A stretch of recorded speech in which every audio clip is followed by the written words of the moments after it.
learn to rise above, and we lift our hearts in one accord, and we sing your praises, Lord, for the things you have done in this place. From this place we go into all the world to serve you and proclaim. There is peace, there is hope in your name. From this place we go into all the world to serve you and proclaim. There is peace, there is hope in your name.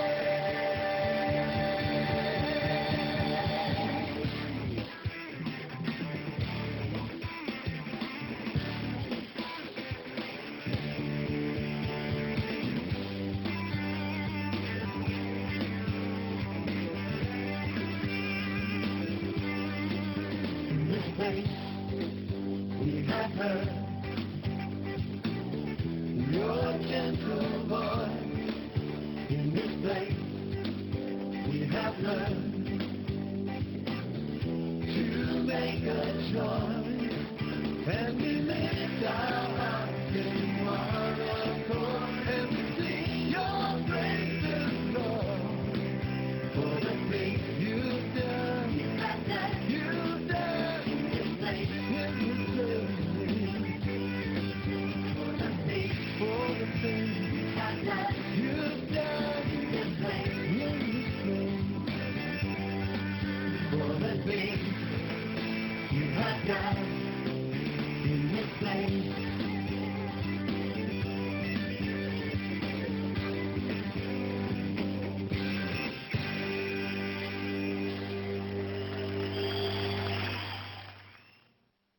Welcome to the Purpose-Driven Life Simulcast.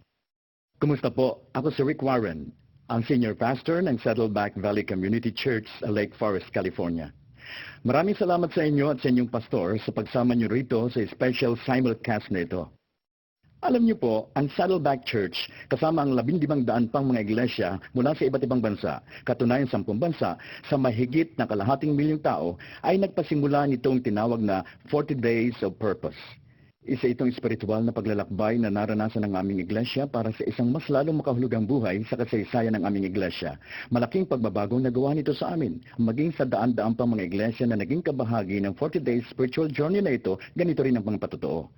At ngayon nga, ang inyong iglesia ay nakiisa kasama ng libo-libo mga bansa sa buong mundo sa 40 araw na espiritual na paglalakbay. Congratulations! Nakakasama na po kayo sa unang daluyong ng mga taong nakakaranas ng 40 Days of Purpose Journey. At sa mga susunod na taon ng pag-aaral, libo-libo pa mga iglesia ang ating makakasama sa paglalakbay na ito. Kasama na kayo sa pagsisimulang ito. Karangalan ko ang maging halimbawa kayo sa iba-ibang iglesia. Maya-maya lang, ay mapapanood ninyo ang original Purpose-Driven Life Simulcast na tinuro ko dito sa Saddleback Church kamakailan lang. Marahil, ay nagtataka kayo kung bakit binigyan diin natin ang 40 araw. Well, maliwanag na nasusulat sa Biblia at ipinakikita rito na mahalaga sa Diyos ang 40 araw. Tuwing may nais gawin ng Diyos sa buhay ng sinuman, kapansin-pansin na 40 araw ang ginagamit niya. Halimbawa po, nagbago ang buhay ni Noah nang umulan ng 40 araw. Nagbago ang buhay ni Moises sa loob ng 40 araw sa bundok ng Sinai. Natatandaan niyo ring binago ang mga espiya nang magmasid sila ng 40 araw sa lupang pangako. Binago si David nang maghamon si Goliath sa loob ng 40 araw.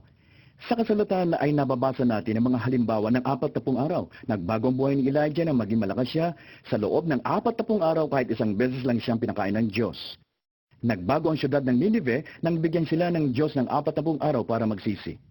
Pinalakas si Jesus ng 40 araw sa pamamalagi doon sa ilang. Nagbago ang mga alagad nang makasama nila si Jesus sa loob ng 40 araw pagkatapos niyang mabuhay na muli.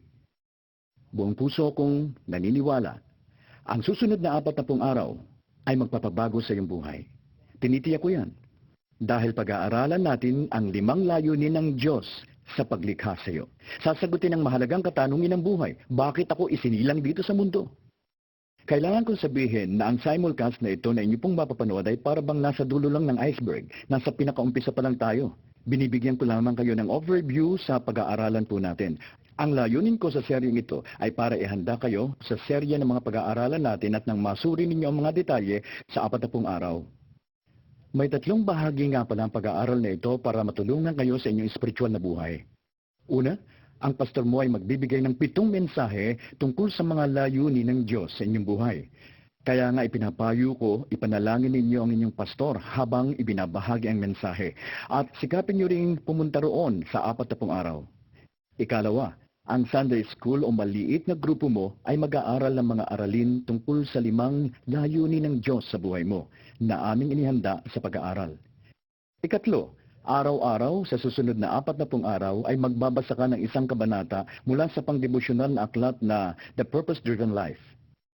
Ang 3 ito ay totoong napakahalagang lahat para maunawaan mo sa iyong pag-aaral ang layunin ng Diyos sa buhay mo. Sa sesyong ito ipapakita ang 5 layunin, kaya inaasahan kong sasamahan ninyo ko sa pag-aaral ng mga mensahe, makinig sa lingguhang mensahe, basahin ng daily reading, at makiisa sa small group Bible study. Magugulat ka na lamang sa iyong paglagong espiritual sa 3 mga gawain ito. At ipinapayo ko ring magsaulo kayo ng mga talata sa Biblia para lagi ninyong natatandaan ang 5 layunin ng Diyos sa inyong buhay. Meron po akong isang kahilingan. Please, sumulat kayo sa amin. Ikwento nyo ang karanasan nyo sa inyong buhay, sa inyong small group Bible study, sa inyong Sunday school classes at sa inyong church sa loob ng 40 araw. Nais naming malaman ang mga kwento nyo. Marami na kaming natanggap na libu-libong liham. Maaari kang mag-email sa stories@purposedrivenlife.com. Ulitin ko po, stories@purposedrivenlife.com. Ako na rin po mismo ang personal na nagbabasa ng inyong mga liham. Hindi ko po masasagot ang lahat ng yon pero ako mismo ang siyang nagbabasa. Bago po ako magtapos sa aking panimula, gusto kong malaman na ang bawat paglalakbay ay may unang hakbang. Ito'y ang pagtatalaga, ang inyong desisyon na makibahagi. Ang buhay po ng isang average American ay 25,550 days. 25,550 days. Ganyan lang po ang buhay ng typical American. Hindi po ba isang wise na desisyon na ang 40 days ng inyong buhay, kung iisipin ninyo ang layunin ng Diyos sa nalalabing panahon ng inyong buhay? Dapat lamang po. At ito po ang nais kong gawin ninyo. Kung maaari po sana'y pag-ukulan ninyo ng tamang panahon ang pag-aaral na ito at nang sa ganun po'y kayo'y talagang makapag-concentrate at tuklasin po ang layunin po ng Diyos sa inyong buhay. Wala nang mas mahalaga pa rito. Kaya't ayusin ninyo ang dapat ayusin dahil ang aanihin ninyo ay malaking pakinabang. Kaya planuhin mabuti ang inyong gawain para bigyan nyo ng pansin ang message, ang daily reading, ang weekly small group, Bible study. Sisimulan natin ang simulcast na ito ng isang awitin mula sa Purpose Driven Life album sung by Natalie Grant na pinamagatang My Soul is in Your Hands. At sa kanyang pag-awit, umaasa akong ipapanalangin niyo sa Panginoon na ang 40 araw ng inyong buhay ay ilalagak ninyo sa kanyang mga kamay para malaman niyo ang layunin niyo dito sa mundo. Pagpalain nawa kayo ng Diyos habang kayo nanonood.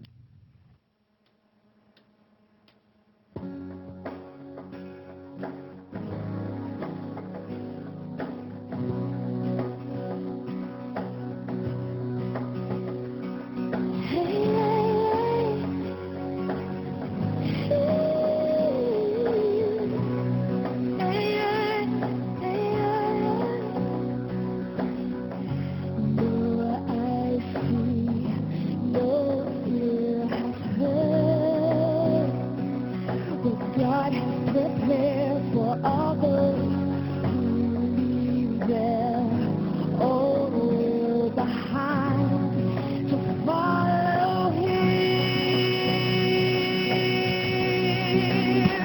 So I surrender to Him. I give to You every pain. Show me what to do, and I will give to You for all that I am, placing my soul in Your hands.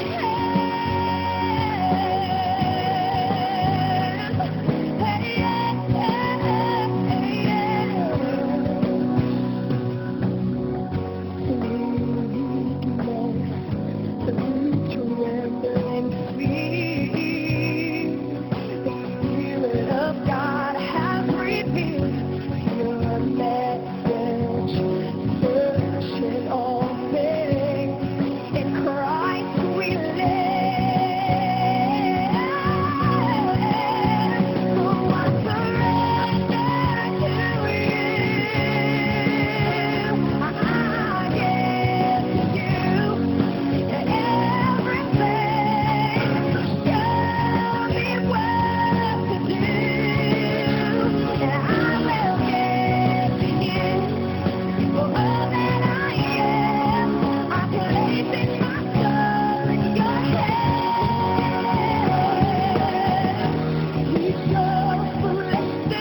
Buksan natin ang ating teaching outlines.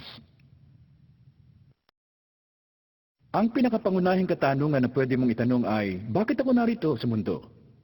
Ano ang layunin ko? Bakit ako nabubuhay? Sabi sa Biblia na walang nilikha ang ating Diyos na walang layunin o walang dahilan. Ang mga halaman ay may dahilan, maging mga hayop ay may dahilan, ang mga batuman ay may dahilan. Ang lahat ng nilikha ng Diyos ay merong dahilan. Kung buhay ka, humihinga ka, may layunin ng Diyos para sa iyo. Sa inyong outline, basahin po natin ang Colossus 1:16. Alamin po natin ang kahulugan nito. Sige po, sabay-sabay po natin itong basahin. Pagkat ang lahat ng nasa langit at nasa lupa, makikita man o hindi, nilikha ng Diyos sa pamamagitan niya at para sa Kanya. Sige po, bilugan po ninyo ang para sa Kanya. Dahil buhay ka, maliwanag na may layunin po ang Diyos sa iyo. Hindi mo ito malalaman sa iyong karunungan o matutuklasan sa mga self-help books. Malalaman mo lamang yun kung kilala mo ang Diyos. Ikaw ay nilikha ng Diyos para sa Kanya. Kung hindi mo ito naunawaan, walang kabuluhan ng buhay.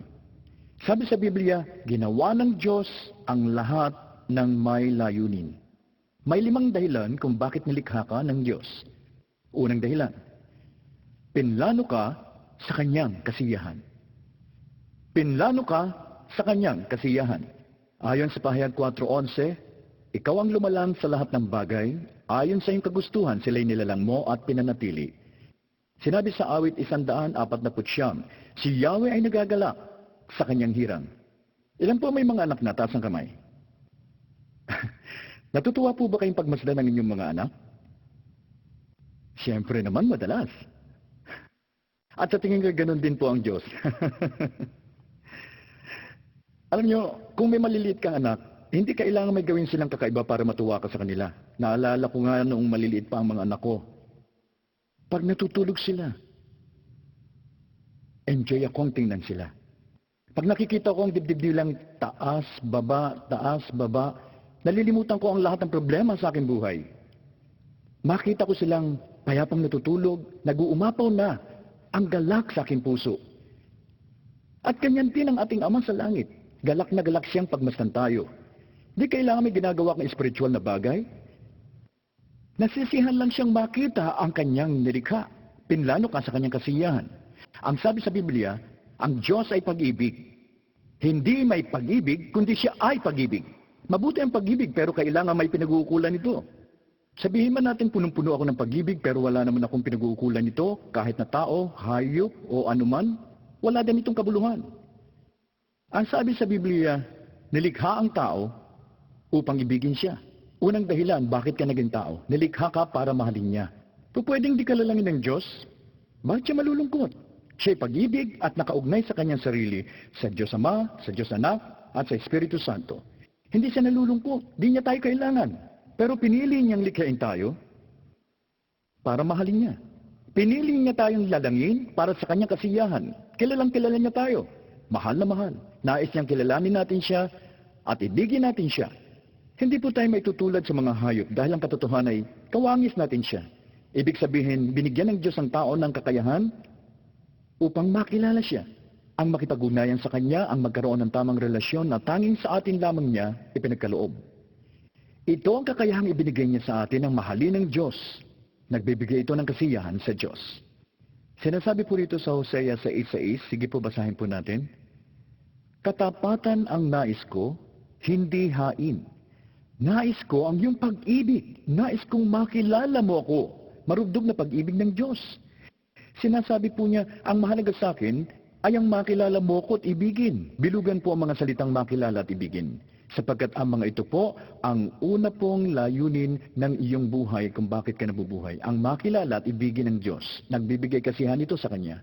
Ang pinakamahalagang bagay na maaari mong malaman sa buhay ay, mahal ka ng Diyos. At ang pinakamahalagang bagay na magagawa mo sa buhay ay ang mahalin din siya. Kaya pagkagising mo sa umaga, umupo ka sa iyong kama o kaya lumuhod ka sa tabi ng kama mo at manalangin ka sa Kanya ng ganito. Lord, ano man po ang mangyari sa araw na ito, nais kitang mas lubos na makilala at lubos na ikaw ay aking maibig. Kung sakaling sumapit na ang gabi at pinatunayan mo sa akin higit kitang nakilala at inibig, Naging matagumpay ang araw na ito kahit anuman ang nangyari. Sa kabilang banda, kahit natapos ko ang lahat ng gawain na dapat kong gawin, ngunit hindi ko naman po higit na nakilala at hindi ko naman kayo higit na inibig, na sayang lang po ang araw ko. Sapagkat ang kauna-unahang dahilan kung bakit ka narito sa mundo ay bigyan kasiyahan ng Diyos, ang siya'y kilalanin at siya'y mahalin. Kung di mo ito naunawaan, hindi mo rin naintindihan ang layunin ng buhay mo. Pinlano kanya para sa kanyang kasiyahan. Isang lalaki ang lumapit kay Jesus isang araw at nagtanong, Panginoon, ano ang pinakamahalagang utos? Sagot ni Jesus, mababasa po ninyo sa inyong outline sa Mateo 22. Ibigin mo ang Panginoon mong Diyos ng buong puso, buong kaluluwa at buong pag-iisip. Ito ang una at pinakamahalagang utos. Bilugan mo ang una at pinakamahalaga. Wala nang higit pa po rito. Ang kilalanin mo at ibigin ng Diyos ng buong puso at buong pag-iisip.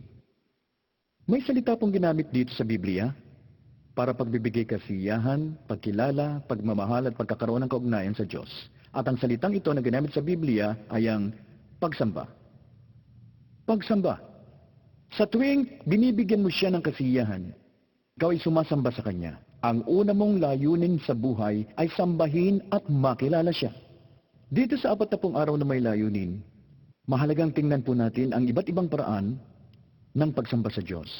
Dahil po ngayon, ang kahulugan ng tunay na pagsamba ay parang lumabo na. Naging kasing kahulugan na lamang po ito ng musika. Iniisip ng marami pareho lamang ang pagsamba at musika. Sabi nila sa aming iglesia, kami sumasamba muna tapos ay makikinig ng sermon. O kaya heto ng aming worship leader, ibig sabihin isang taong nangunguna sa pag-awit. Pareho lang daw ang pagsamba at musika, pero ang musika ay gamit sa pagsamba. Ngunit masigit pa ang pagsamba sa musika. Ngayon, ibinabana natin ang tunay na pagsamba at itinaas ang estilo ng musika. Ngayon, kapag mabilis po, ito'y sinasabi natin ito'y awit ng papuri. Kapag mabagal din naman at gamit po ang gitara, ito'y awit ng pagsamba. Ang pagsambay hindi isang estilo ng musika at hindi rin ito musika. At dahil sa maling paniniwalang ito, sasabihin ko ngayon na wala talagang musikang Kristiyano. Walang musikang Kristiyano. Merong titik Kristiyano. Halimbawa, magpapatugtog ako ng plaka. Sino nakakaalala sa inyo ng plaka? Sino po nakakaalala? Okay? Kung magpapatugtog po ako ng plaka na walang titik, hindi mo malalaman kung Kristiyano ito o hindi. Hindi po ba? Wala naman po kasing banal na tugtog. Ang ginagamit ng mga salita ang nagpapabanal sa awitin. Walang banal na estilo ng musika. Alam niyo bang gusto ng Diyos ang lahat ng estilo ng musika? Ayaw niyo, pero gusto niya. Siya ang gumawa nito eh. Siya ang nagbigay sa atin ng kakayahang lumikha ng iba't ibang estilo ng musika. Gusto niya ang lahat ng ito pag inaawit para sa kanyang kaluwalhatian. Higit pa sa musika ang pagsamba. Ang pagsamba ay isang uri ng pamumuhay na nagbibigay kaluguran sa Diyos. Sabi sa awit 105:4, lagi siyang sambahin. Ibig pong sabihin, ang pagsambay isang 24 na oras na uri ng pamumuhay. Hilingin kong suriin mo ang sarili mo sa layuning ito. Bigyan mo ng grado ang sarili mo sa pagsamba. Ilang bahagi ng buhay mo ang nakalaan sa pagbibigay lugod sa Diyos? Wala? Lahat-lahat? O may ilan lang? Suriin ang inyong sarili kung ang buhay ninyo'y nakapagbibigay lugod sa Diyos. Tandaan po natin na ang pagsambay para sa kaluguran ng Diyos. Halimbawa, dumalo ka po sa Sunday service at sasabihin mong, wala naman ako naintindihan ngayon eh. Hindi mo yun nakuha. Hindi yun para sa iyo. Ang pagsambay di para sa iyo. Ang pagsamba ay para sa Diyos. Hindi para sa iyo. Kung sasabihin mo wala kang natutunan, nagkakamali ka ng dahilan. Sa iyong pananambahan, para sa Diyos ang pagsamba. Huwag natin pong kalilimutan ang pagsambay maaaring sabihin sa isang salita at ito po ay handog. Handog. Kapag taos-puso mong isinuko ang iyong sarili sa Diyos sa anumang oras, ikaw ay sumasamba at nagbibigay kasiyahan sa Kanya. Ginagampanan mo ang iyong layunin ng iyong buhay. Sabi sa talatang ito, basahin po natin, ialay ang inyong sarili bilang handog na buhay, banal at kalugod-lugod sa Kanya. Ito ang karapat-dapat na pagsamba ninyo sa Diyos. Bilugan po ninyo ang ialay at karapat-dapat na pagsamba, sapagkat ito po ang ibig sabihin ng tunay na pagsamba. Ang tunay na pagsamba po ay ang paghahandog po ng sarili po sa Diyos. Nais ng Diyos na ihandog mo ang iyong sarili, ang buo mong buhay, bilang pagsamba sa ating Diyos. Pakinggan natin ito.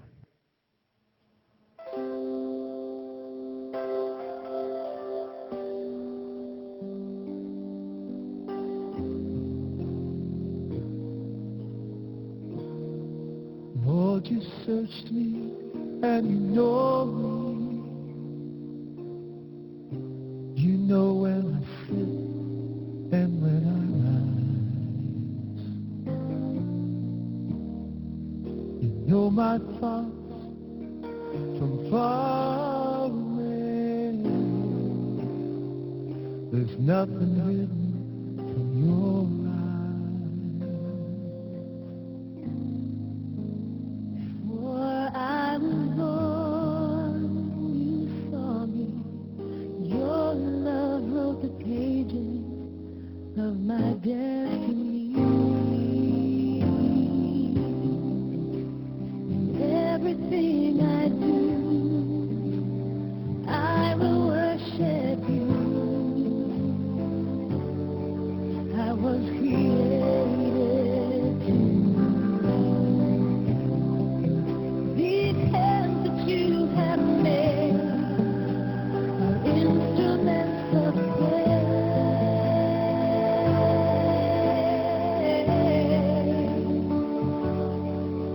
My life will worship you.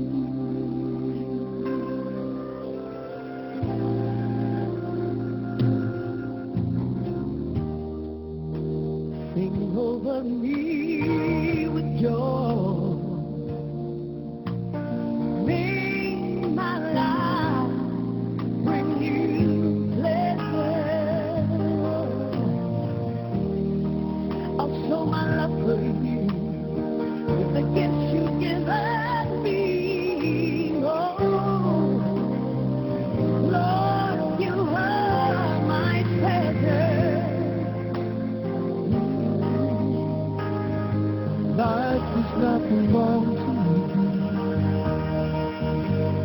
Your love paid the difference. You changed my destiny. In everything I do, I will worship you. I was created to. These hands that you have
Ito ang unang layunin ng buhay mo. Pinlano ka para sa kasiyahan ng Diyos, ang makilala siya para sambahin mo, mahalin, at makasama siya magpakailanman.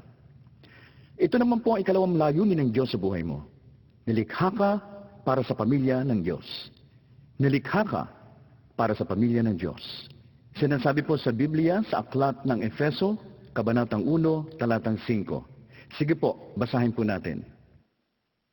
Tayo'y itinalaga upang maging mga anak niya sa pamamagitan ni Jesucristo. Yan ang kanyang layunin at kalooban. Nais ng Diyos ang pamilya.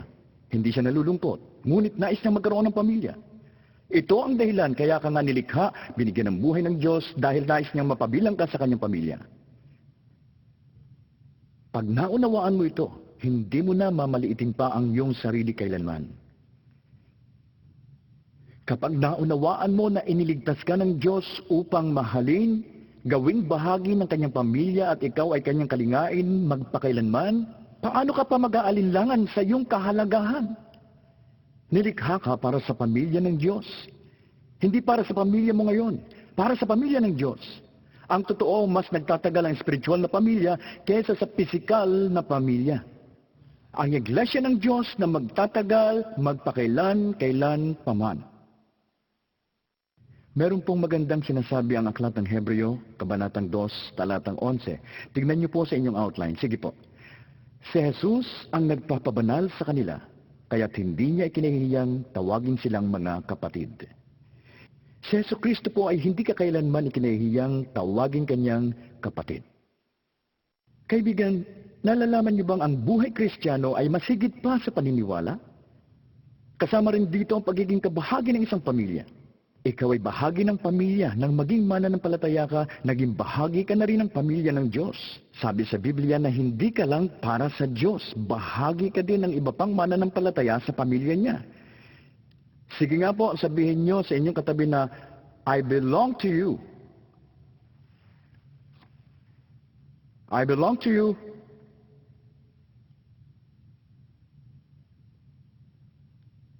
Alright, tama na po. Tama na. Meron na po agad tayong 842 marriage proposals. Sabi sa unang Pedro 1:3, tayo isinilang muli sa pamamagitan niya upang maging bahagi ng kanyang pamilya. Hindi kanya hinayaang mag-isa sa buhay. Tinawag ka sa isang espiritual na pamilya, ang iglesia. Ano ang pamilyang ito? Susunod na talata. Ang pamilyang ito ay ang iglesia. Ito ang iglesia ng buhay na Diyos, ang haligi at pundasyon ng katotohanan. Bilugan ng haligi at pundasyon. Guhitan ng haligi at pundasyon. Ano po mangyayari kung walang pundasyon ng bahay o walang haligi? Guguho ito at babagsak. Alam natin yon dito sa California. Kung talagang mahina ang iyong pundasyon, mawawasak ang buhay mo. Ang sabi ng Diyos ay ito, hindi ka kailanman lalago sa buhay Kristiyano kung wala ka sa iglesia. Kung wala kang iglesia, wala kang haligi, wala kang pundasyon. Hindi ito isang option sa isang Kristiyano. Layunin ito ng Diyos at kalooban niya na maging bahagi ka ng isang pamilya-iglesia. Sabi sa Biblia, ang iglesia ay isang katawan, hindi negosyo. Ito ay isang organismo, hindi organisasyon. Ito ay isang pamilya, hindi institusyon. Itataguyod natin ito sa pamamagitan ng kaugnayan sa isa't isa, hindi sa pamamagitan ng regulasyon o ritual. Sinasabi sa Biblia, ang Kristiyanong walang pamilya-iglesia ay ulila. Isang ulila. Ayon sa Roma 12:5, ang isa't isa ay bahagi at kailangan ng iba. Bilugan ng kailangan. Maaaring hindi mo ito alam, ngunit kailangan mo ang ibang Kristiyano at mga Kristiyano sa iyong pamilya-iglesia para tulungan ka. Hindi intensyon ng Diyos na mamuhay ka sa sarili mong kalakasan. Alam niyo sa Amerika ay may tinatawag kaming floating believers. Palipat-lipat sila ng iglesia, ngayong linggo ay dadalo sa iglesyang ito. Next week ay sa iba naman. Hiwalay sila sa katawan ni Kristo. Ayon sa Biblia, ang bawat isa sa atin ay bahagi sa katawan ni Kristo. Halimbawa ako isang atay at sasabihin ko, ngayong linggo ay dito ako sa katawan ito, hihiwalay ako naman at lilipat sa ibang katawan. Hihiwalay ako muli at sa ibang katawan naman ako pupunta sa susunod na linggo. Ano mangyayari sa atay? Mangunguluntoy at mamamatay. Hindi ka lalago kung wala ang ibang Kristiyano sa buhay mo. Kailangan mo sila upang matupad mo ang 5 layunin ng Diyos para sa iyo. Ang iglesia ay tinawag ng Biblia na katawan ni Kristo. Narinig ko ang sabi ng iba, alam mo, gusto ko si Jesus. Ang ayaw ko ay iglesia. Para na rin sinabi sa iyo, gusto kita pero ayaw ko sa katawan mo. Ang iglesia ay tinawag ding Bride of Christ. Para mo na rin sinabi, gusto kita pero ayaw ko sa asawa mo. Masasaktan ka at ganun din si Jesus. Ang iglesia ngayon bilang babaeng pakakasalan ni Kristo ay gusto lamang i-date paminsan-minsan ng ilang mga Kristiyano. Paminsan-minsan. May mga dumadalo sa iglesia pero walang pagtatalaga sa sarili, sa loob ng iglesia. Ang iba naman ay gusto mag-practice ng serial marriage sa Bride of Christ. At sila'y palit ng iglesia. Hindi ganyan. Humanap ka ng isang pamilyang iglesia, italaga ang iyong sarili. Habang lumalago ka bilang mananampalataya, lalo mong mamahalin at pahalagahan ang iglesia. Pag di ka natuto magmahal sa iglesia, hindi mo magugustuhan ng langit dahil doon din tayo tutungo. Okay? Kasi ang manahan na kasama ang mga mahal natin sa buhay, yan po ay gloria. Pero ang manahan na kasama ang ating mga kakilala, ibang kwento na po yan. Alam nyo, isa sa mga bagay na gusto ng Diyos na gawin mo ay ang matutong magmahal. Dahil ang Diyos ay pag-ibig. Alam mo ba ang gagawin mo sa langit? Isa sa 4 na gagawin mo roon sa langit ay ang mahalin ng ibang Kristiyano. Kaya ang dapat mong gawin, mag-practice. Nilagay ka ng Diyos dito sa mundo upang matuto ka magmahal ng ibang Kristiyano. Hindi ang mga perpekto at ulirang Kristiyano, kundi yung mga hindi perpekto Kristiyano. Nais ng Diyos na talagang matuto kang magmahal. Alam niyo, sa pamilya po ng Diyos, may ginagampanan tayong responsibilidad. May higit sa 50 utos sa Biblia ang hindi mo masusunod kung wala kang kinabibilangang iglesia. Sinasabi sa unang Pedro 3:8, magkaroon kayo ng pagkakaisa at magtingin ng mabuti. Magmahalan kayo bilang magkakapatid. Maging maunawain at mababang loob. Bilugan po ang magmamahalan kayo. Ang iglesia ang laboratorio na kung saan natututo tayong magmahal. Dito tayo nagpa-practice. Lugar para matuto tayong magmahal. Tulad na lamang ng salitang nagbibigay kasiyahan sa Diyos o worship. Ang salitang tumutukoy sa pagmamahala ng mga mananampalataya ay fellowship. Fellowship. Tulad ng worship, ang salitang fellowship ay labis na ginagamit sa maling paraan kaya't hindi na nauunawaan ang tunay na kahulugan nito. Sa ngayon, ang tinatawag na fellowship ay mistulang naging pagkakapi na lamang at mababaw na usapan na lamang. Para bang pupunta kayo sa pinakamalinis na silid ng iglesia, tapos uupo doon sa silya, hihigop ng mainit na kape, at mag-uusap tungkol sa wala. Yon ang kanilang fellowship. Nagtatanong, saan ka nagpe-fellowship? Ibig sabihin ay, saan ka umaten? Ano ang pakikipagkapatiran? Ang pakikipagkapatiran sa Biblia ay salitang koinonia sa wikang Griego. Ibig sabihin ay pagtatalaga sa ibang mananampalataya. Tulad ng pagtatalaga ng sarili natin kay Kristo. Ito ang tunay na pakikipagkapatiran. Pagtatalaga ng sarili katulad ng ginawa natin kay Kristo. Yan ang pangalawang layunin ng buhay mo. Nais ng Diyos na mahalin mo ang nasa pamilya niya dahil magsasama kayo sa langit. Kung hindi mo sila matututunang mahalin dito, maliwanag na hindi mo matutupad ang kalooban ng Diyos. Higit sa 58 beses sa bagong tipang ginamit ng isa't isa, ibigin ng isa't isa, kalingayin ng isa't isa, ipanalangin ng isa't isa, tulungan ng isa't isa. Ang mga ito po ay tungkulin natin sa isa't isa sa fellowship. Ang problema sa ngayon ay, alam ng maraming Kristiyanong Juan 3:16, ngunit hindi nila alam ang unang Juan 3:16. Alam natin, ang sinasabi ng talatang gayon na lamang ang pag-ibig ng Diyos, ngunit paano ang unang Juan 3:16? Sa inyo pong outline, mababasa po natin. Dito natin nakikilala ang tunay na pag-ibig. Inialay ni Kristo ang kanyang buhay dahil sa atin. Dapat nating ialay ang ating buhay dahil sa mga kapatid. Ito ang tunay na fellowship. Ialay ang sarili para sa ibang mananampalataya. Suriin po natin ang ating sarili. Gaano kalalim ang aking pakikipagkapatiran sa ibang mananampalataya? Gaano kalalim? Bigyan po ng grado ang sarili dito. Yan ang tunay na pakikipag-fellowship. Pagpapakita ng pag-ibig sa praktikal na paraan, pagiging handa kung kailangan ng tulong mo ng iba. Magbalik-aral tayo. Pinlano ka para sa kasiyahan ng Diyos, kaya ang unang layunin ng buhay mo ay ano? Pagsamba, sabihin nyo, worship. Ikalawa, nilikha ka para sa pamilya ng Diyos. At ang pangalawang layunin ng buhay mo ay ano? Fellowship. Ito ang pangatlong layunin. Sinasabi ng Biblia, nilikha ka para maging katulad ni Kristo. Nilikha ka para maging katulad ni Kristo. Maliwanag ang sinasabi po ng Biblia sa Roma 8:29. Sapagkat sa simula't mula pa ay alam na ng Diyos kung sino ang sa Kanya. Ang mga ito'y itinalaga niyang maging tulad ng Kanyang anak, si Jesus. At sa gayoy, naging panganay natin siya. Makinig kayo, hindi ito ang plan B ng Diyos. Hindi rin ito masasabing ito'y isang biglaang plano. Ito ang talagang plano niya sa simula pa lang. Nang likhain ng Diyos ang tao, sinabi ng Diyos na lalangin natin ang tao ayon sa ating wangis.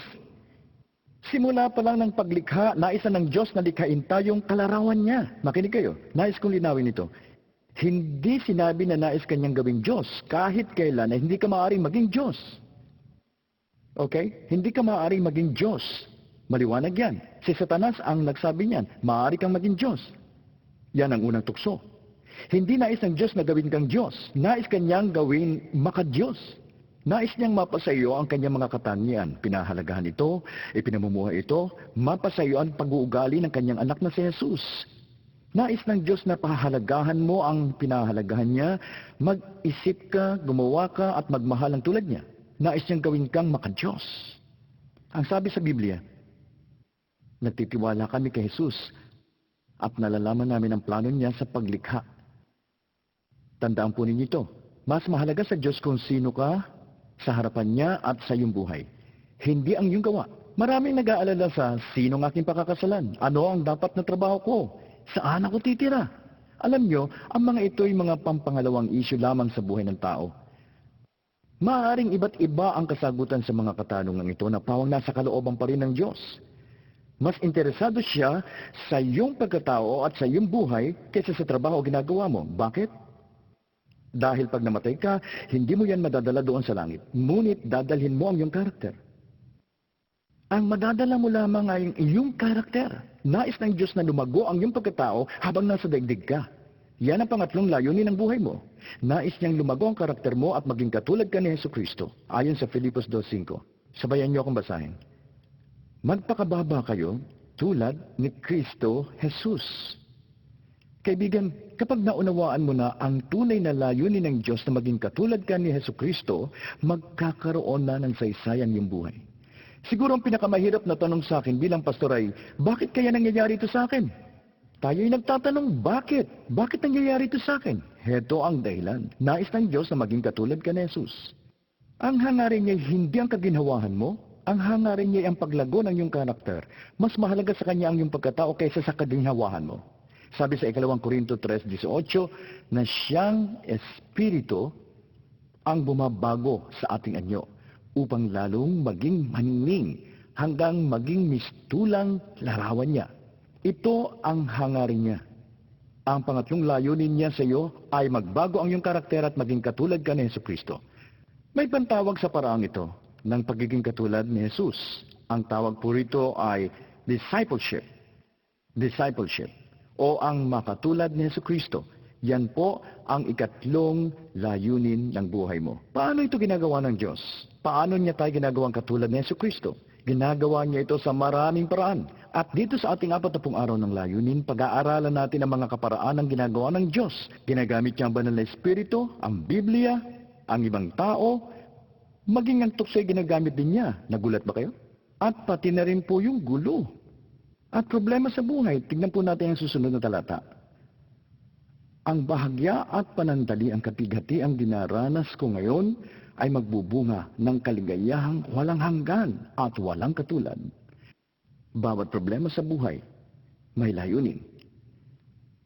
Bawat problema sa buhay, maliit man ito, katamtaman o malaki, ang lahat ng ito ay may dahilan. Ito'y naglalayon na mabigyan ka ng pagkakataong lumago sa iyong karakter. Alam niyo, kung gagawin ka ng Diyos na katulad ni Jesus, hahayaan kanyang daanan ng mismong mga naging karanasan ni Jesucristo. May mga panahon bang malungkot si Jesus? Oo. May mga panahon bang siya'y napagod o nahapo? Oo. May mga panahon bang siya'y hindi naintindihan ng mga tao, pinulaan o hinatulan ng mali? Oo. May mga panahon bang nais na niyang sumuko? Oo. Bakit hahayaan ng Diyos na maranasan ng kanyang anak ang mga bagay na ito? At ikaw ay hindi. Hahayaan ka rin niya. Kasi iniisip ng iba na kapag sila'y naging Kristiyano na, nawawala na ang kanilang mga problema sa buhay. Bakit naman ito gagawin ng Diyos? Wala pa tayo sa langit na sa daigdig pa. Balang araw ay tutungo ka rin sa isang lugar na wala ng problema. Pero ngayon ay marami pang problema. Meron kaya sa inyo rito magpapatotoo tungkol sa sinabi ko, ha? Ang dahilan kung bakit marami kang problema at hindi inaalis ng Diyos ang mga problemang ito ay mas interesado siya sa iyong karakter kaysa sa kaginawahan mo. Ang pangatlong layunin niya ay maging katulad ka ng kanyang anak. Kaya ang tanong ngayon ay, sino ang katulad ni Jesus? Kung nais mo ng totoong larawan ni Jesus, tingnan mo ang bunga ng Espiritu. Makikita ito sa Galatia 5:22-23. Heto po ang mga yan. Bunga ng Espiritu Santo ay pag-ibig, kagalakan, kapayapaan, katiyagaan, kabaitan, kabutihan, katapatan, kahinahunan, pagpipigil sa sarili. Tunay na larawan ni Jesus. Si Jesus ay pag-ibig, kagalakan, kapayapaan, katiyagaan, at lahat ng bunga ng Espiritu. Kung ang Diyos ay gagawin kang katulad ni Jesus, nais niyang punuin ang buhay mo ng pag-ibig, kagalakan, kapayapaan, katiyagaan, kabaitan, kabutihan, at ng iba pa. Ang susunod na tanong ay, paano lilika ang Diyos ng bunga ng Espiritu sa buhay natin? Maglalakad lang ba ako ng isang araw at bigla akong bigla akong mapupuno ng pag-ibig? Maglalakad lang ba ako at bam! Puno na ako ng kagalakan? Bigla na lang ba ako mapupuno ng katiyagaan? Hindi siguro. Hindi naman yata ganun yun. Ito na siguro ang pinakamahalagang bagay na matututunan mo sa simulcast na ito. Isa itong katotohanan sa buhay. Ang paraan ng Diyos para magkaroon ka ng bunga ng Espiritu sa iyong buhay ay hahayaan kang malagay sa sitwasyong matutuksok kang gawin ang kabaliktaran ng bunga ng Espiritu. Hindi sa Diyos ang tukso, nasa makasalanang mundo tayo at ginagamit niya ang lahat ng pangyayari sa buhay natin para sa kanyang ikabubuti. Halimbawa, pag-ibig. Madaling ibigin ng mga taong katulad ko. Ngunit kung tuturuan ka ng Diyos, hahayaan niyang makasama mo ang mga taong hindi ka ibig-ibig. Bakit? Dahil ang pag-ibig ay ganap at hindi nagtatangi. Hindi yung porket mabait ka, mamahalin mo ang tao. Galak, iba ito sa kasayahan. Ang kasayahan ay batay sa mga pangyayari o kaya ay sa sirkumstansya. Pag nasa Disneyland ako, masaya ako, pero pagdating ko ng bahay, nalulungkot ako dahil ang laki ng gastos ko. Batay sa pangyayari. Palubog ng araw at nakaupo ka sa labas para mamingwit ng isda, may hawak ka pang coke at sasabihin mo, ay, sarap ng ganitong buhay. Kahit sino naman ay magiging payapa sa ganyang paligid. Ngunit upang turuan ka ng tunay na kapayapaan, ilalagay ka niya sa bahay, magre-ring ang telephone at may kakatok sa pinto, magkakahula ng mga aso, sa katarantahan mo'y masusunog na pala ang sinaing, hihirit ng iyak si Bunso, darating si Mr. at sasabihin, si Santi ako sa trabaho. Gusto mo magkaroon ng kapayapaan? Matututuhan mo ito sa gitna ng kaguluhan. Paano tayo tuturuan ng Diyos ng katyagaan? Walang problema doon, di pumunta ka ng LTO. O kaya naman di pumunta ka sa ibang opisina ng gobyerno. O kaya naman sa paghihintay ng iyong doktor. O kaya nasa gitna ka ng heavy traffic. Minsan humingi ako nito sa Diyos, nasa gitna ko ng mga pagsubok nun. Sabi ko, Lord, bigyan mo ko ng pagtitiyaga. Tumindi ang mga pagsubok. Lord, bigyan mo ko ng pasensya, Lord. Lumala na naman lalong problema. Humingi ulit ako at lalong lumala ang sitwasyon ko. Pero paglipas ng 6 na buwan, napansin ko mas matyaga ako kaysa sa dati. Paano ito nangyari? Sa pamamagitan mismo ng sitwasyon, hindi mo masasabing mabuti ka kung hindi ka pa matutuksong gumawa ng masama. Hindi mo masasabing matapat ka kung hindi ka pa natutuksong hindi maging tapat. Hindi mo masasabing may integridad ka kung wala ka pang pagkakataong magsinungaling. Ginagamit din ng Diyos ang mga masasamang pangyayari sa buhay mo. Bawat tukso'y isang pagkakataon para lumago tayo. Sabihin po natin lahat. Bawat tukso'y isang pagkakataon para lumago tayo. At walang sitwasyon na walang ituturo sa iyo kung tama kang tutugon. Anong layunin nito? Paglagong spiritual, tayo'y lalago gaya ni Kristo at magiging tulad niya. Ano po ang paglagong spiritual? Maging katulad ni Jesus. Suriin mo ang iyong sarili sa pangatlong layuning ito ng Diyos. Gaano na ako katulad ni Kristo? Wala pa? Malapit na? O sa gitna nito? Ang paraan ng Diyos para maging katulad ka ni Kristo ay tinatawag na discipleship. Oo nga pala, gusto kong sabihin na hindi po madalian ang paglagong espiritual. Kailangan ito ng panahon. Ang Diyos ay hindi nagmamadali. Maring ikaw ay nagmamadali, ako ay nagmamadali. Ngunit ang Diyos ay hindi. Sa buong buhay niya ay patuloy kanyang babaguhin. Madalas tayong naiinip sa prosesong ito. Iniisip natin, hindi naman ako lumalago eh. Nangako ang Diyos na hindi niya tayo iwanan.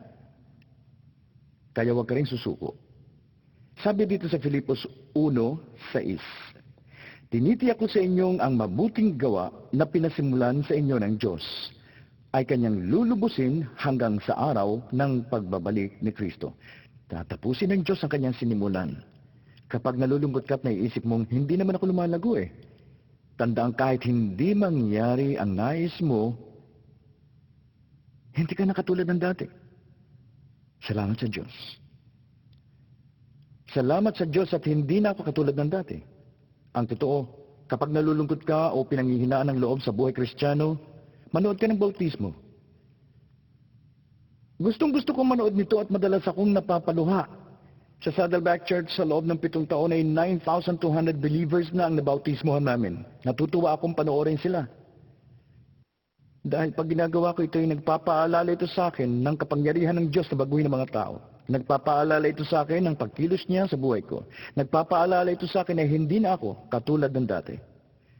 Nagpapasalamat kami sa Panginoon sa mga kaluluwang nagtalaga ng kanilang mga buhay sa Diyos at nagpabautismo nitong mga nakaraang araw at buwan at nag-confess ng kanilang statements of faith. Habang inaawit po natin itong awiting ito, alalahanin mo kung paano ka binago ng Diyos.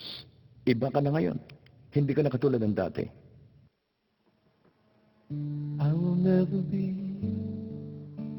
the same again. I can never return.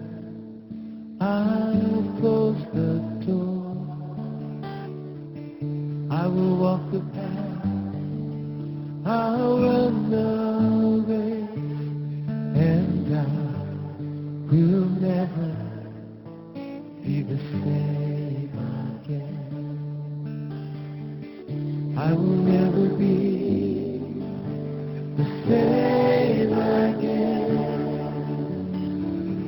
I can never return.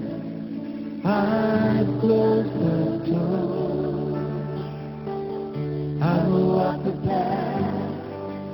I'll run the race, and I will never be the same again. And I will never be the same again. For my life, so like rain, so like mighty waters, again and again. Sweep away the darkness, burn away the sad, and let the rain burn to glorify your name. There are higher heights, there are deeper seas. Whatever you need to do, Lord, do in me. The glory of God, it fills my life, and I will never be the same again. No, I will never be the same again. All I find, so like rain, so like shining water, again and again. Sweep away the darkness,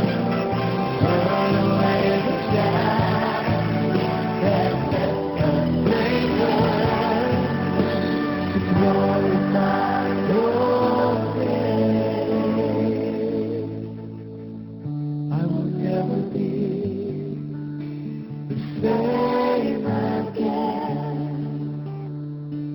I can never return.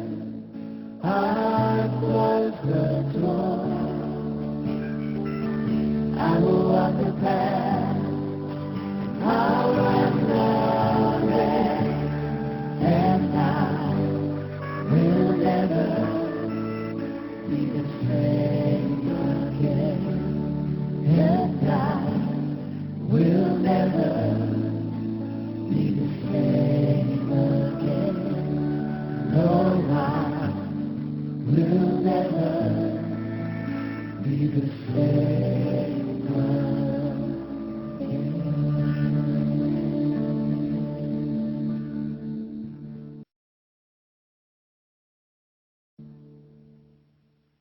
So, magbalik-aral tayo.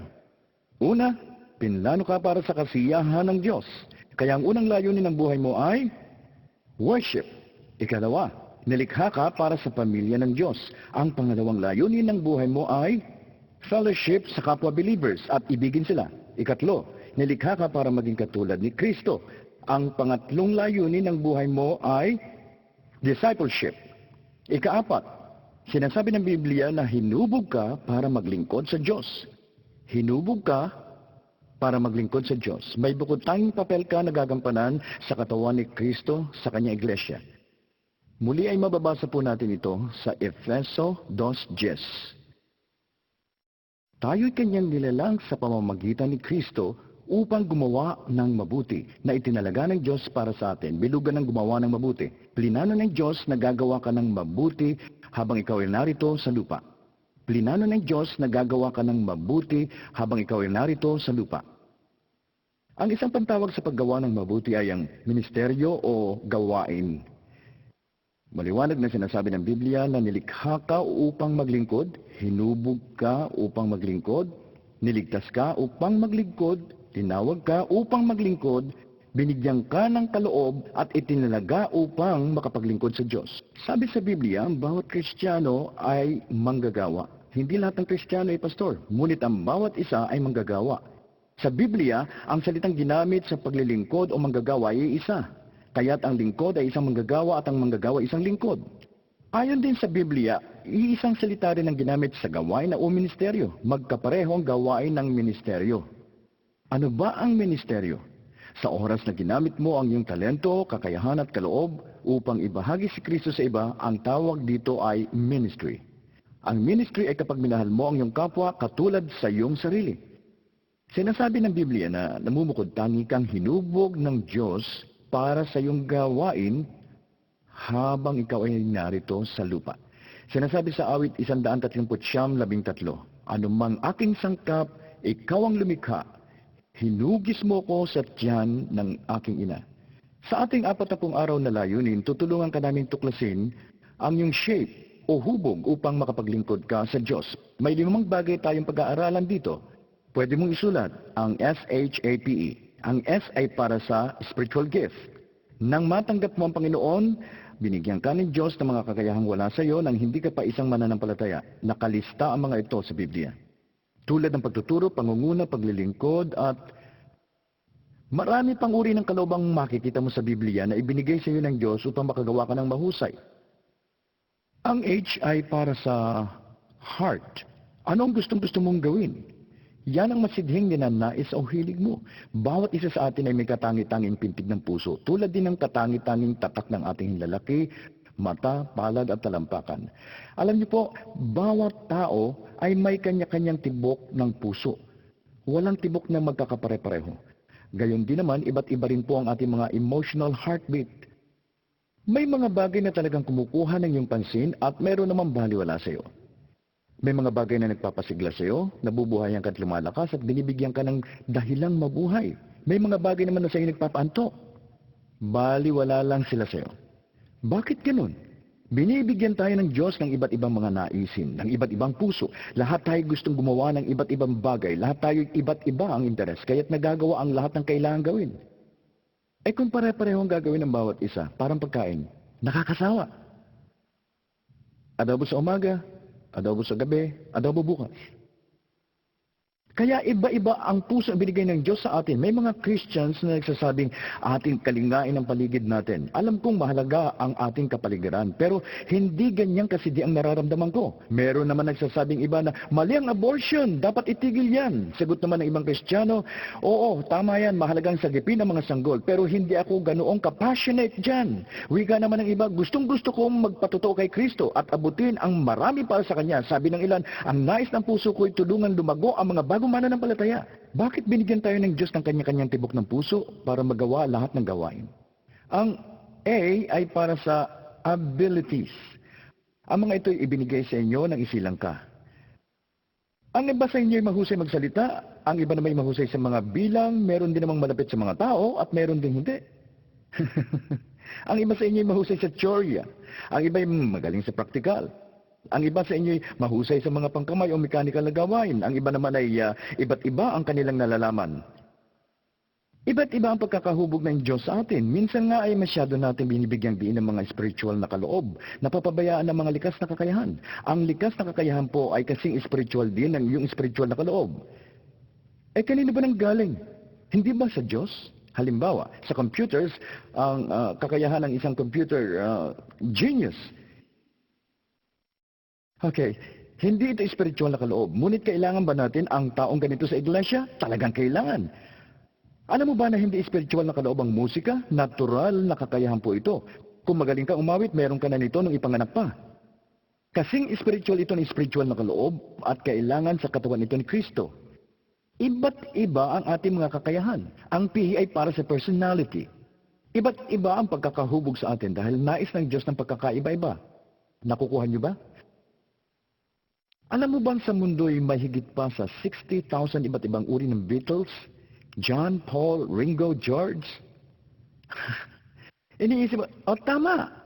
60,000 iba't ibang uri, na tama na ang 8 o 9 na raang uri. Ngunit, hindi. Nagkakamali kayo. May 60,000 na iba't ibang uri. Tumingin ka lamang sa hanay mo, makikita mong gusto na ng Diyos ang pagkakaiba-iba. Hindi ito tulad ni Baskin-Robbins ice cream na may 51 flavors. Nakikita ko ngayon ng libo-libong flavors. Ang ilan sa inyo ay gustong magtrabaho na may kasamang grupo, ang iba na may gustong nag-iisa. Okay lang ang iba kahit na pare-pareho ang ginagawa nila. Sabi naman ng iba, hindi ko type ang routine. Gusto ko iba't iba. Iba't iba. Ang ilan sa inyo ay morning people. Ang iba naman ay night people. Ang ilan sa inyo ay maagang gumigising at palundag pang nag-exercise, samantalang ang iba na may tulog na tulog pa sa kanilang higaan na para mantika. Ilan sa inyo ang hiyang magtrabaho sa umaga? Taas po ang kamay. Ang hiyang naman po sa gabi? Okay. Taas po ang kamay. Hindi ba nakapagtataka na ang morning people ay laging nag-aasawa ng night people? Palagay ko yung nagpapatawa ang Diyos. Siguro sabi niya, pagsamahin natin ang dalawang magkakontrang ito at tingnan natin ang mangyayari. Kung mas malaki ang pagkakaiba, mas malaki rin ang potensyal na paglago. Kapag dalawa ang taong laging kakasundo, ang isa sa kanila hindi na kailangan. Pag kumakain ka, gamit mo'y kutsara at tinidor, hindi dalawang tinidor. Gusto ng Diyos ng pagkakaiba, kaya't binigyan niya tayo ng iba't ibang personality. At ang E ay para sa experiences. Alam niyo po, ginagamit po ng Diyos ang inyong mga karanasan. Ang Diyos ay walang sinasayang po na karanasan. May 4 o 5 uri ng karanasan na tinitingnan natin sa 40 araw ng layunin.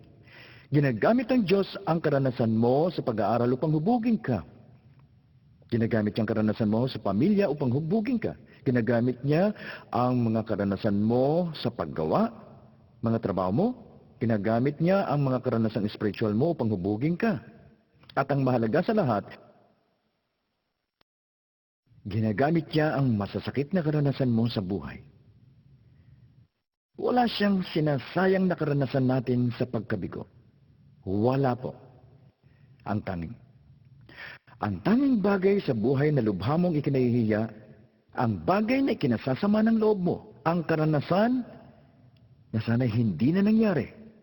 Ang parte sa itsura mo na gustong-gusto mong mabago, ang masakit na pagkabigo mo na dulot ng iba o ng sarili mo, hindi mahalaga kung ano ang sanhi.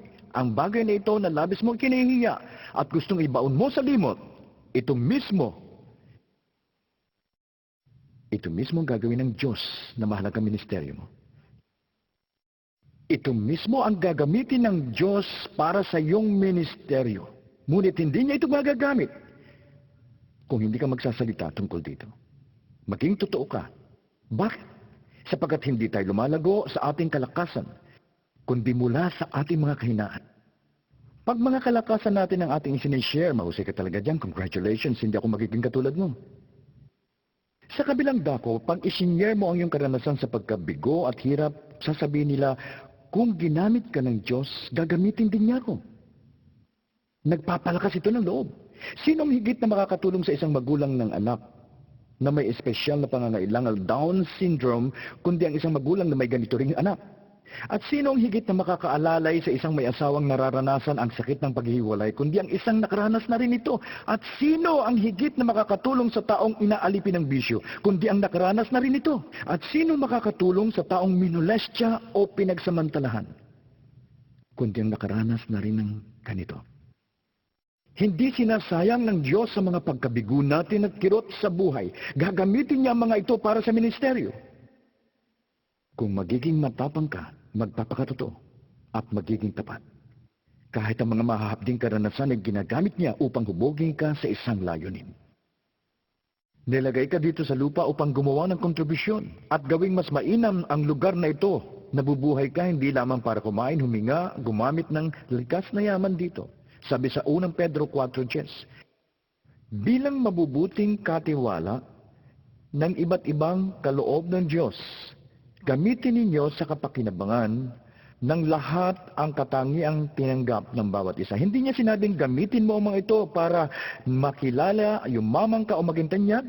Sabi niya, binigyan kita ng mga kaloob at kakayahan upang matulungan mo ang iyong kapwa. At binigyan ko ang mga kaloob at kakayahan ng iba para sa kapakanan nila. Pinagpala kita upang pagpalain mo rin po ang ibang mga tao. Alam nyo, pag dating nyo doon, hindi ka lang mauupo sa ulap at tutugtog doon ng alpa. Para sa akin ay parusa yun. Wala kasing ibang gawain nakakainip. Isa sa mga gawain mo sa langit ay ang maglingkod sa Diyos. Maglilingkod ka sa Diyos doon sa langit at dito sa lupa. Katulad din ito ng pagbibigay niya sa iyo ng pagkakataon na magmahal at makipagkapatiran dito sa lupa. Kung hindi ka mag-practice ng paglilingkod dito sa lupa, hindi ka mabibigyan ng malaking gawain sa langit. Sabi sa Biblia, kapag naging matapat ka sa maliit na bagay, pagkakatiwalaan ka ng malalaking bagay. Ang ipaggagawa sa iyo sa kawalang hanggan ay ibabatay sa paglilingkod mo sa lupa at kung paano ka naging matapat sa pagtupad nito. Binibigyan ka ng Diyos ng panahon mag-practice. Kung matapat ka sa maliit, mapagkakatiwalaan ka sa malaki. May tawag po rito. Ang paggamit mo ng iyong shape para maglingkod sa iba ay tinatawag na ministry. Ministry, yan ang pang-apat na layunin ng buhay mo. Ibig po ng Diyos na maglingkod ka sa iglesia. Ngunit may katangian na kailangan. Sabi sa 2 Timoteo 2:21. Ang sino man lumalayo sa kasamaan ay mabibilang sa kasangkapang maringal at pinakikinabangan, nakatalaga sa kanyang Panginoon at laging handa sa anumang mabuting gawa. Sabi ng Biblia, nais kang gamitin ng Diyos para sa mga espesyal na layunin, ngunit kinakailangan malinis ka. Bilugan mo ang lumalayo sa kasamaan. Maliwanag na binabanggit ito ng Biblia, sinasabi na gagamit ang Biblia ng Diyos na maliit, simple at kahit basag na sisidlan. Ngunit siya'y hindi gagamit ng maruming sisidlan. Kung nais mo ang pagpapala ng Diyos, dapat ay maging malinis ka. Kung may isang bagay na pipigil sa pagpapala ng Diyos sa buhay mo, ito ay ang personal na kasalanan. Aminin mo ito. At ang kadalisayan ay kapangyarihan. Ito ang gusto kong gawin nyo, suriin ang inyong sarili. Paano ko ginagamit ang aking shape sa paglilingkod sa iba? Paano ko ginagamit ang aking shape sa paglilingkod sa iba? Ginagamit ko ba ang mga kaloob at kakayahan ko para sa kapakanan ng iba? Sa paraang hindi makasarili at walang hinihintay na kapalit. Sinasabi sa Biblia, ang Diyos ang nagbibigay ng iba't ibang kaloob at ang banal na Espiritu ang pinagmumulan nito. May iba't ibang gawain sa Diyos, ngunit iisang Panginoon ang pinaglilingkuran. Magkakaiba tayo upang maganap ang lahat. Okay, balik-aralan po natin ang apat na layunin ng Diyos para sa buhay mo. Una, pinlano ka para sa kanyang kasiyahan at ang tawag dito ay worship. Pangalawa, nilikha ka para sa pamilya ng Diyos at ang tawag dito ay fellowship. Pangatlo, nilikha ka para maging katulad ni Kristo at ang tawag dito ay discipleship. Pangapat, hinubog ka para maglingkod sa Diyos at ito ang iyong ministeryo. At ikalima, sinabi ng Diyos na nilikha ka para sa isang misyon. Sinabi ito ni Jesus sa Juan 17:18. Kung paanong sinugo mo ko sa sanlibutan, gayon din naman sinusugo ko sila sa sanlibutan. O sige po, bilugan po ninyo ang sanlibutan. Gusto kong maunawaan mo ang kaibahan ng ministeryo at misyon. Lahat ay kailangan may ministeryo sa iglesia at may misyon sa daigdig. Ang iyong ministeryo ay ang paglilingkod mo sa mga Kristiyano. Ang misyon mo naman ay ang paglilingkod mo sa mga hindi mananampalataya. Ang ministeryo mo ay ang gawain mo sa katawan ni Kristo. Ang misyon mo ay ang gawain mo sa daigdig. Kung ibig mong maging balanse at malusog kang Kristiyano, kailangang may ministeryo ka sa iglesia at may misyon ka sa daigdig. Ano ang misyon ito? Sabi sa 2 Korintos 5:18-20. Ang tao'y ibinibilang ng Diyos na kaibigan sa pamamagitan ni Kristo at ipinagkatiwala niya sa akin ang balitang ito. So, maliwanag po, isinugo tayo para ibahagi si Kristo. Ang misyon natin ay ibahagi ang mabuting balita sa iba. Kapag alam mo na ang mga layunin ng Diyos, umaasa siyang ipapasa mo ito sa iba. Yan ang iyong ministeryo at hindi misyon mo sa mundo. Kung nais mong pagpalain ka ng Diyos, kung nais mong pagpalain ka ng Diyos, at talaga nais mo ito sa buhay, pahahalagaan mo ang pinahahalagaan niya. Kung gusto mong malaman kung anong mahalaga sa Kanya, heto yon. Nais niyang abutin ang mga nawawala niyang mga anak. Ibilang sa Kanyang pamilya, na mapabilang sila sa Kanyang pamilya, at nais niyang makakilala sila sa Kanya. At kung hinahangad mo ang anointing o kapuspusan at pagpapala ng Diyos, dapat mong pahalagahan ang mahalaga sa Kanya. At yun ay ang abutin ang mga naliligaw. Tanong mo, gaano ba kahalaga sa Diyos ang mga taong naliligaw? Masdan mo ang krus. Nakapako dito si Jesus habang tumutulo ang dugo sa kanyang tagiliran at mga nakapakong kamay. At ang sabi niya, ganito ko kamahal ang mga naliligaw. Ganito sila kahalaga sa akin. Ganito kahalaga sa akin ang mga taong hindi pa nakakakilala sa akin. Labis, labis. Yan, kaibigan, ang ating misyon. Marubdob ang damdamin ni Apostol Pablo sa kanyang misyon. Sabi niya sa Gawa 20:24, walang halaga sa akin ang aking buhay. Maganap ko lamang ang aking tungkulin at matapos ang gawaing ibinigay sa akin ng Panginoong Hesus. Pagpapahayag ng mabuting balita sa kagandahang loob ng Diyos. Kapag nakilala mo na si Kristo, ang panlimang layunin ng buhay mo ay sabihin mo na sa iba. Sabi sa Roma 1:5, sa pamamagitan niya, tinanggap namin sa Diyos ang kaloob na maging apostol upang ang lahat ng bansa ay akayin sa pananampalataya at pagsunod sa Kanya. Sinabi po ni Kristo na isinusugo niya tayo sa lahat ng bansa. Isinusugo po niya tayo sa lahat ng bansa. Alam mo bang imposible itong mangyari kung ibabalik tayo ng 50 taon? Pero hindi na ngayon. Pwede ka nang sumakay ng eroplano patungong Tokyo at makabalik bago magapunan. O hindi ba maganda nakapunta ka na sa Nagaraya? Nagasaki.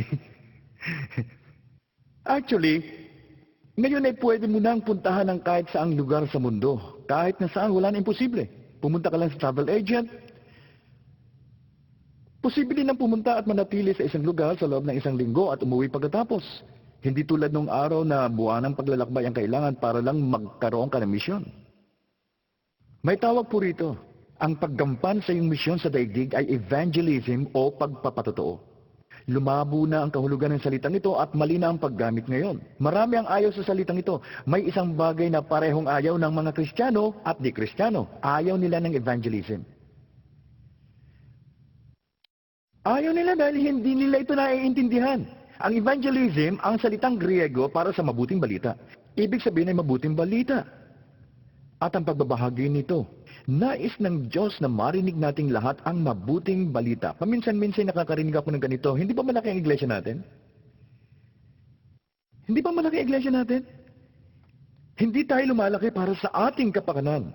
Lumalago tayo dahil kailangan ng mga tao ang Panginoong Jesus.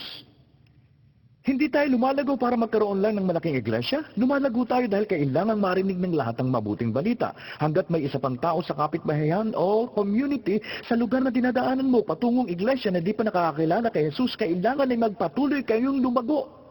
Hinihiling ito ng pag-ibig natin sa kapwa. Ang Saddleback Church ay may 60,000 names na nakatala sa listahan ng mga dumadalo rito. Tanong ng iba ay, gaano ba dapat kalaki ang iglesia? Maling tanong yan. Ang tamang tanong ay, dapat bang may maiwan? Ayaw ng Diyos na may maiwan. Ayaw ng Diyos na ang lahat ay mapahamak. Nais niya na ang lahat ay makakilala sa Kanya. Makakilala sa Kanya.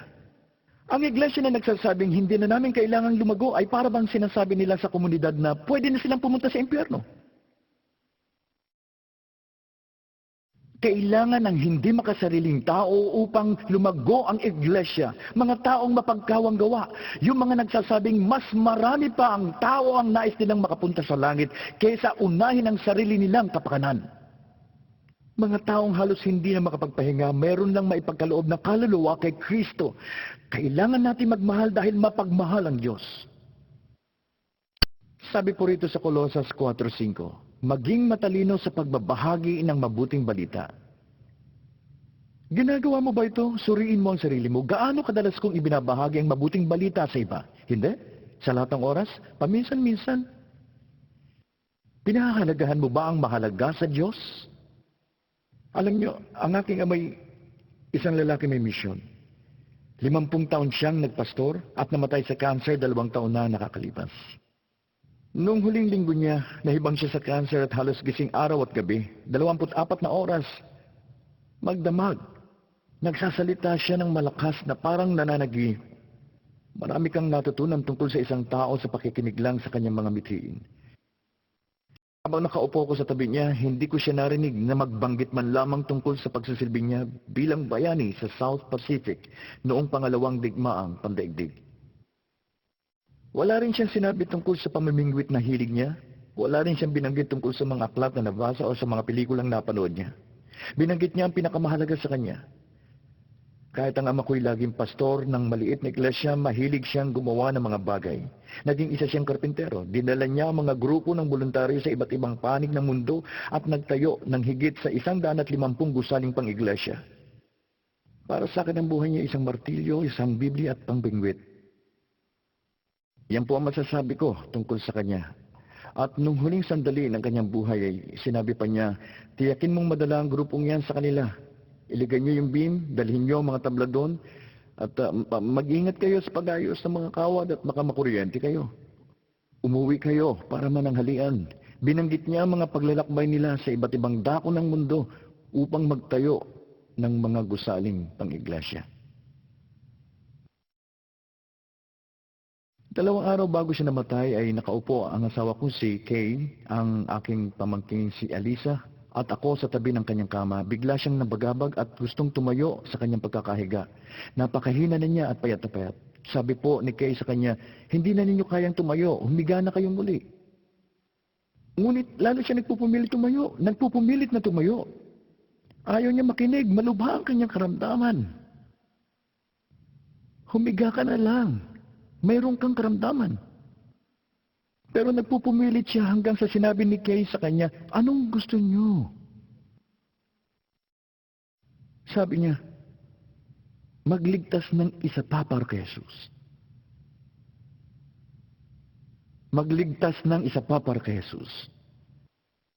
Magligtas ng isa pa para kay Jesus ang paulit-ulit na binanggit niya ang mga katagang yan. Magligtas ng isa pa kay Jesus. Magligtas ng isa pa para kay Jesus.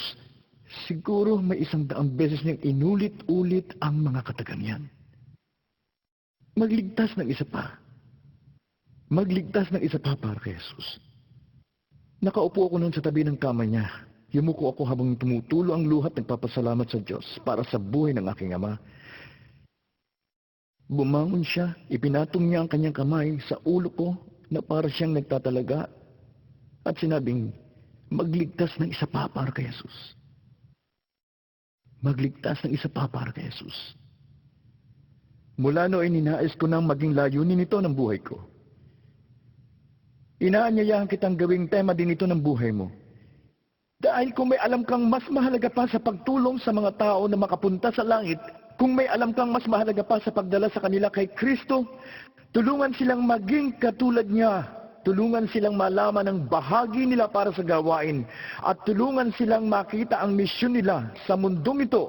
Nais kong malaman ang lahat ng iyon dahil nagpasya na ako noon pa man na hindi ko sasayangin ang buhay ko.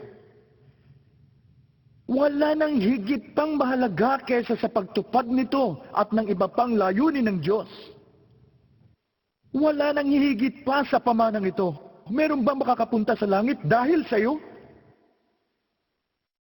Na-imagine mo ba na pagdating mo sa langit ay may magsasabi sa iyong, "Thank you. Narito ko dahil sa iyo at walang katapusang magpapasalamat sapagkat tinupad mo ang iyong misyon at ikaw ay nagmalasakit." Alam mo bang ang Diyos ay naglalagay ng mga tao sa paligid mo para ibahagi ang mabuting balita? Ikaw lang ang tanging Bibliyang makikita o mababasa nila. Sa susunod na 365 days, may 264,000 na tao sa California ang mamamatay. At marami sa kanila ang pupunta sa kawalang hanggan na di kasama si Kristo. Sa susunod na 365 days, 2.4 million Americans ang mamamatay. At karamihan ay pupunta sa kawalang hanggan kasama si Kristo. Sa susunod na 365 days, 54 milyong tao ang mamamatay sa buong mundo. Karamihan ay pupunta sa kawalang hanggan na di kasama si Kristo. Para sa akin, napakahirap ito tanggapin.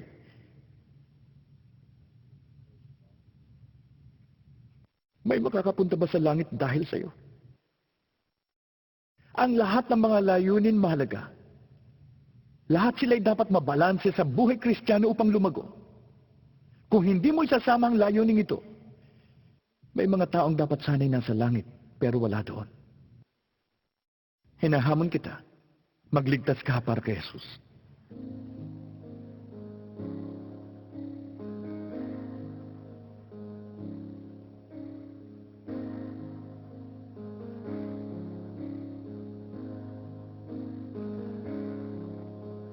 As I looked in my father's eyes, sat by his bed and held his head. As I said my last goodbye, he just held on for as long as he can. And I heard him say, "Reach one more for Jesus before I close my eyes. I must reach one more for Jesus.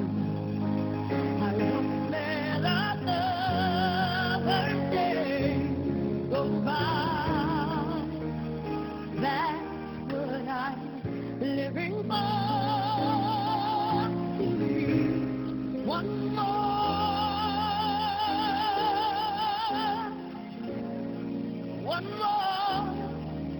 for Jesus."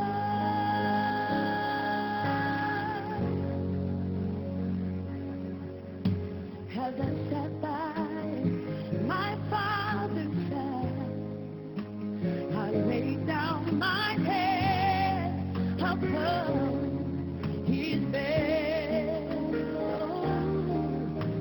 and he felt the tears I cried, and he placed his head upon my head, and I heard him say, "Breathe one more for Jesus.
Ngayong alam mo na ang 5 layunin ng Diyos sa buhay mo.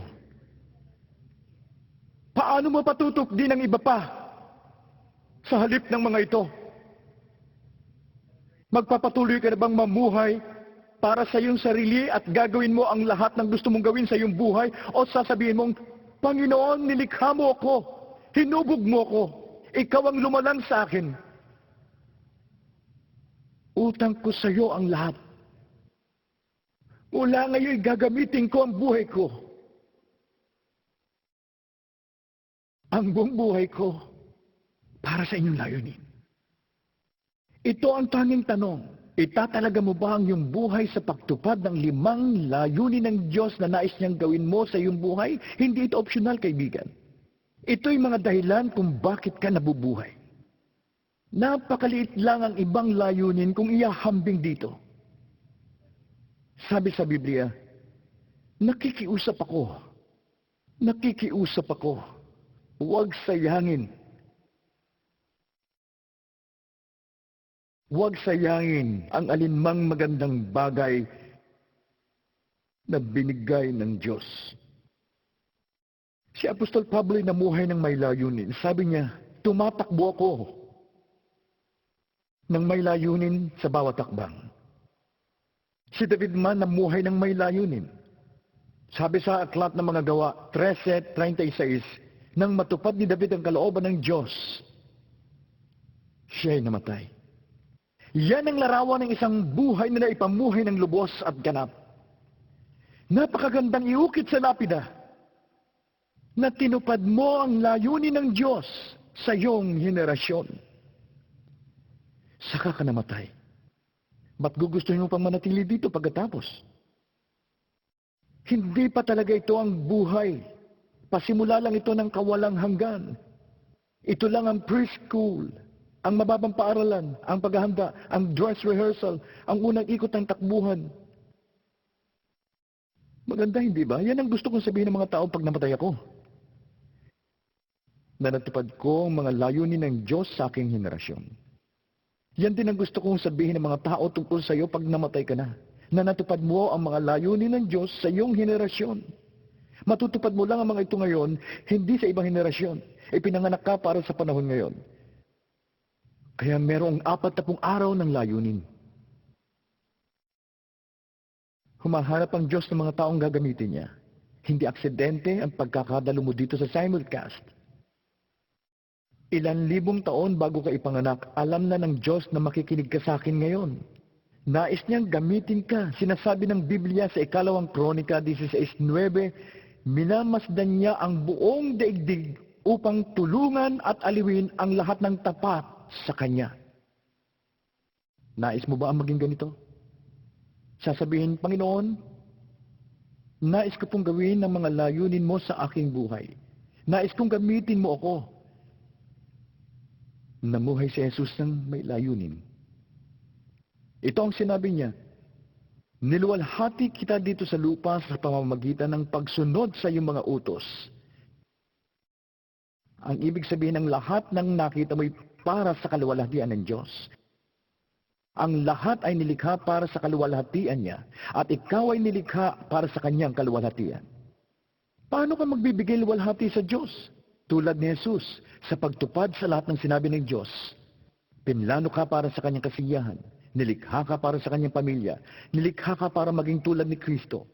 Hinubog upang maglingkod at sa isang misyon. Luwalhatiin mo ang Diyos tulad ng ginawa ni Jesus.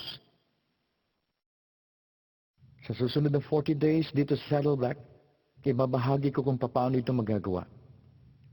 Sa iba pang mga iglesia at maging sa inyo, ang inyong pastor ay magbabahagi kung paano magagawa ito. Sa pagtatapos natin, alam kong ang iba sa inyo dumalo sa sesyong ito na talagang pagod na pagod, maaaring pinanghinaan ng loob, maaaring depressed kayo, maaaring nawalan ka ng pag-asa, handa ka ng sumuko, talikuran at iwanan ng iyong iglesia, ministeryo, buhay may asawa, posibilidad na makapag-asawa pa, o wakasan na ang sariling buhay. Gusto kong sabihin sa iyo ngayon, may layunin ng Diyos sa iyong buhay. Ang kanyang layunin ay higit pa kaysa mga problemang hinaharap mo ngayon o sa mga susunod pang mga panahon. Huwag kang susuko. Magpatuloy ka. Huwag kang bibigay. Tumingin ka kay Jesus. Balang araw, magwawakas ang lahat. Balang araw, hihinto ang pagtibok ng puso, ngunit hindi pa yun ang katapusan. Katapusan lang ng katawan, hindi ang buhay. Balang araw, ang kasaysayan ng mundo'y magtatapos. At lahat tayo'y haharap sa Diyos dahil may kawalang hanggan.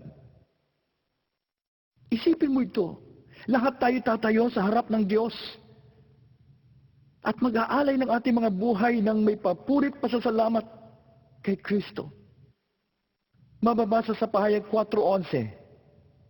Ang sasabihin natin sa araw na iyon, aming Panginoon at Diyos, karapat dapat kang tumanggap ng papuri, paggalang, at kapangyarihan, pagkat ikaw ang lumalang sa lahat ng bagay, at ayon sa iyong kagustuhan sila'y nilalang mo at pinanatili.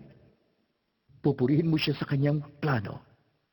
Mabubuhay ka para sa kanyang layunin sa walang hanggan. Magpakailanman.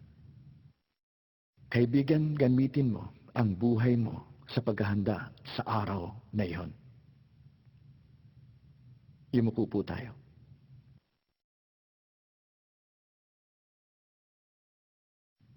Mamumuhay ka ba ngayon para sa kanyang layunin? Nais mo bang gawin ito? Kung sasabihin mong higit sa anumang bagay, nais ko ang pagpapala ng Diyos sa aking buhay, pamilya, buhay may asawa at ministeryo, at nais kong isentro ang aking buhay sa 5 layunin ng Diyos. Inaanyayahan kitang sundan ako sa isang panalangin. Sa puso't isip ay sasabihin mong, O Diyos, ako rin. Hindi kailangan sabihin ito ng malakas. Ama, higit sa lahat, nais kong tukdin ang mga layunin mo para sa aking buhay. Nais kong gamitin mo ako kahit kailan, sa anumang paraan o saan man. Sa buhay ko'y nais kitang mabigyan ng kasiyahan. Nais kong lumago sa pagsambat pag-ibig sa iyo, para sa iyo.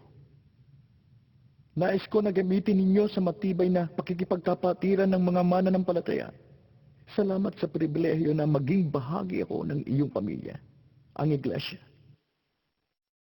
O Diyos, nais kong matulad ni Jesus. Handa kong gawin ang lahat upang matupad ko ito sa aking buhay.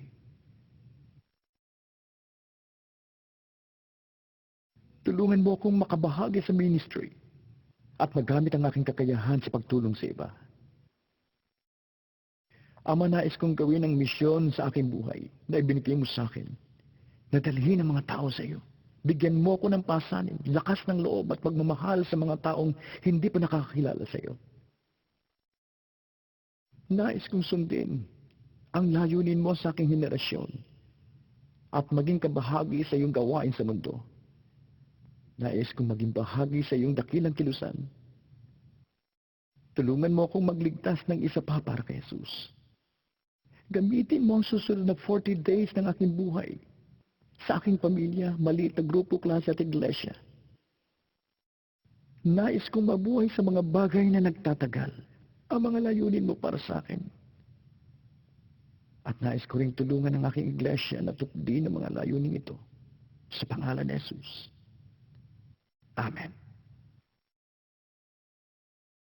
Kung naging panalangin mo ito, congratulations. Dito sa Saddleback Church, naniniwala kami sa mga kasunduang nakasulat.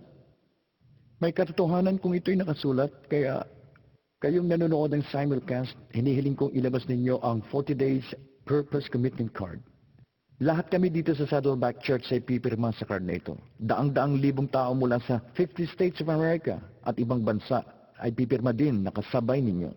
Bilang commitment ng 40 Days of Purpose, gusto kong ilabas ninyo ang inyong mga card. May 3 pagtatalaga rito. Una, dadalo ko at makikinig sa 7 mensahe ng aking pastor sa 40 Days of Purpose. Pangalawa, makikibahagi ako sa 40 Days of Purpose sa maliliit na grupo o Sunday School. Kailangan mong iba para matupad ang mga layunin. Pangatlo, Babasa ako ng isang chapter kada araw mula sa A Purpose-Driven Life book sa loob ng 40 araw. Bibigyan ka ng plano kung paano nyo ito basahin.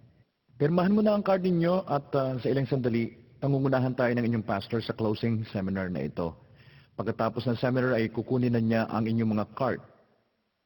Bago tayo magtapos, 3 bagay ang sasabihin ko sa mga nanood ng simulcast na ito. Una, gusto ko malaman ninyo ng kapatid na iglesia ninyo dito sa Lake Forest, California, ang Saddleback, ay ipinapanalangin kayo at ang inyong iglesia. Habang sabay-sabay tayo sa paglalakbay spiritual na ito. Gusto kong pasalamatan muli ang inyong pastor sa pahintulot na makadalo kayo at makarinig sa akin.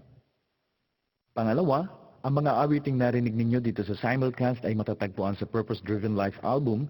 Mabibili ito po sa Christian bookstores sa purposedrivenlife.com o baka nakabili na po ang ilan sa inyo dito sa loob po ng iglesia.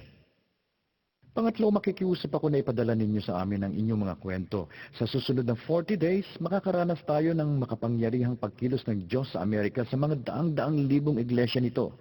Nais po naming marinig ang mga kwento nyo ng inyong maliliit na grupo at ng inyong iglesia. Mag-email po kayo sa amin sa stories@purposedrivenlife.com.